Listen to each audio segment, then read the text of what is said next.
So yeah, obviously the whole Barbie thing's kind of blown up. Massively, like the Oppenheimer, bringing it in. Yeah, it's kind of everywhere. And one of the pieces that got kind of pretty big over the last couple of weeks was the Adidas collaboration. Yeah, totally.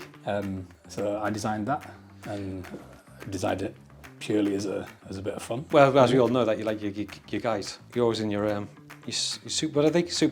Superstars, yeah. And that were the kind of styles that you pulled in, weren't they? Well, yeah, this is one of 150 odd pairs I've got now. It's kind of ridiculous. My whole sort of thing with designing that is design stuff that I actually want to exist. Exactly. Makes it a hell of a lot easier to design. Yeah, so when you're kind of like thinking about your designs, what you're going to do you choose more of the kind of the stuff that's going on in the kind of media? And you know, like when you've chosen Barbie, we all know it's going to be a massive hit and it's going to be out big. So when you're thinking about what can I create that's going to make a social media hit, it's going to cause a storm somewhere along the line, you must have that kind of... Yeah, well, it's kind of a mix. Some of the stuff I design is based on literally something I want to exist, something I think I'd buy them. The Barbie ones is, it was obvious it was going to be big. To be fair, I would. I still would. It's, we knew it was going to be big. There was going to be a crap load of marketing around it. It was going to be kind of all these kind of collaborations all over the place.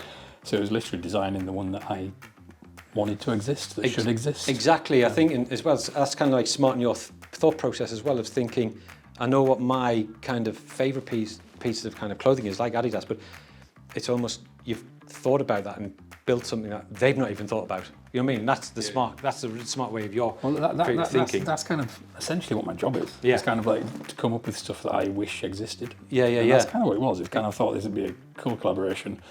Timing was perfect for it. So realistically, I knew when I put it together, it was gonna blow up. Didn't realise quite how much it was going to blow up because you never do. You never know. But you knew it was going to get a decent amount of coverage. And obviously what happened with it is kind of a lot of the fans got involved. A lot of people started asking for it, where they could get it from. A lot of people getting in touch with Adidas, asking where they could get it from. I mean, that's brilliant, isn't it?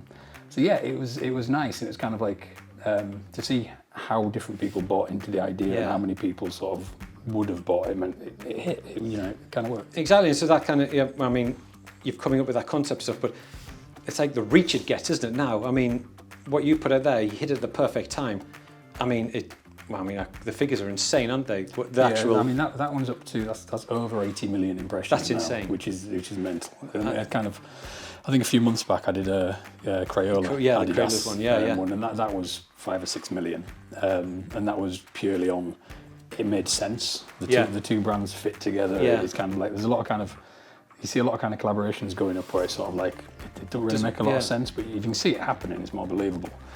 The Barbie one in particular took off because people wanted it to exist. So they started posting their own content, their own TikToks, their own YouTube videos, kind of basically saying, look, this is coming out soon. And then when they found out it wasn't real, they post more content saying it's not real and calling it out. So there was a hell of a lot of content that came out that didn't tag me, that didn't relate to the original post, which is fine, but then you start seeing it just kind of organically grow all over the place. Didn't it? It just went everywhere. Timing's kind of everything.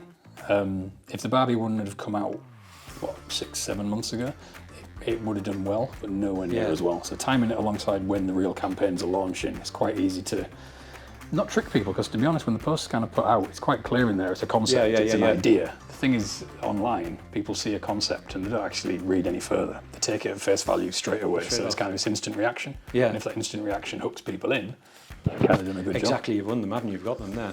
Some stuff I used to do, it was all Photoshop, everything. So now there's an element of Photoshop at the beginning of the concept, and then there's using some AI, and then there's kind of blending the two together.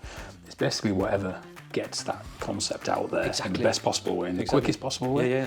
Because if you spent 4 or 5 weeks designing the Barbie concept, it would have been too late. There was an idea, you needed to turn it around in a day or so. Initiated quick and got it out quick. Exactly. And it's smart about knowing when stuff's going to hit, as you were saying earlier. Just then it was like, you know when the advertising's going to hit, you know when the rollout's going to start hitting big. I mean, even like Barbican did stuff, Barbie can. And I didn't even know if that was real or fake. I don't even know if that was Barbie taking over. This is and that's the magic we're in at the minute, isn't it? You can actually create these brands and these ideas and put them out there, and people will take them and go with them, and as you say, spreads all over, and people expect it to be real.